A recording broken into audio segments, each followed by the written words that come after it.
Uncle এটা আবার কি করছে আর প্র্যাকটিস শেষে কী কী করলাম তো সম্পূর্ণ দেখতে হবে ভিডিওটি। হ্যালো বন্ধুরা, গুড মর্নিং সবাইকে। তো আশা করি তোমরা সবাই ভালো আছো, কারণ ভালো থাকারই কথা। এত বড় একটা পুজো পার হলো, তার উপরে আবার লক্ষ্মী পুজো। কিন্তু আমি এটাই বুঝতে পারলাম না যে দুর্গা পুজো আস্তে আস্তে করে লক্ষ্মী পুজো কখন পার হয়ে গেল টেরই পেলাম না। তবে যদিও আমি পুজোতে কোথাও বের হইনি, যেন মনে হলো মা যেন বন্দে ভারতে চেপে আসলো আর ঝড়ের গতিতে উড়ে চলে গেল।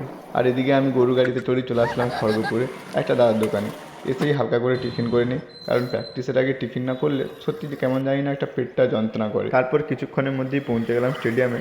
আর স্টেডিয়ামে এসে দেখি সেরকম কেউ ছিল না, আর থাকবেই বা কী করে, আজকে তো আমাদের প্র্যাকটিস ছিল না। আমি চলে এসেছিলাম, কারণ এতদিন পুজোতে বাড়িতেই ছিলাম, প্র্যাকটিস করা হয়নি, তাই যেন কেমন কেমন লাগছিল। আর এদিকে এসে দেখি আঙ্কেল ও ভাইরা মিলে ম্যাচ খেলছে, তাই আমি আর দেরি না করে ড্রেস আপ করে হালকা স্ট্রেচিং করে ওদের সাথে ম্যাচ খেলতে শুরু করে দিই। আবার আজকে মর্নিং স্টারেরও আঙ্কেলগুলো আসেনি, না হলে অনেকজনই হয়ে যায় মাঠে। তারপর ম্যাচ শেষ হতেই বিশাল আঙ্কেল আমাদেরকে কিছু এক্সারসাইজ দেখালো।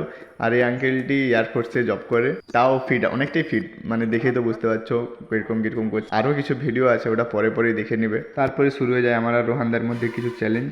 আর এই চ্যালেঞ্জ ভিডিওগুলো দেখার জন্য পেজটি ফলো করে পাশে থাকো। আর এই ব্লগ ভিডিওটা বেশি বড় করলাম না, তাই স্নান করে বেরিয়ে পড়লাম বাড়ির দিকে আমি আর রোহানদা করে। আজকের মতো এখানেই। আর এই ভিডিওটি কে কোথা থেকে দেখছো একটু কমেন্ট করে জানিয়ে দিও, যাতে আমিও জানতে পারি আমার ভিডিওগুলো কে কোথা থেকে দেখে।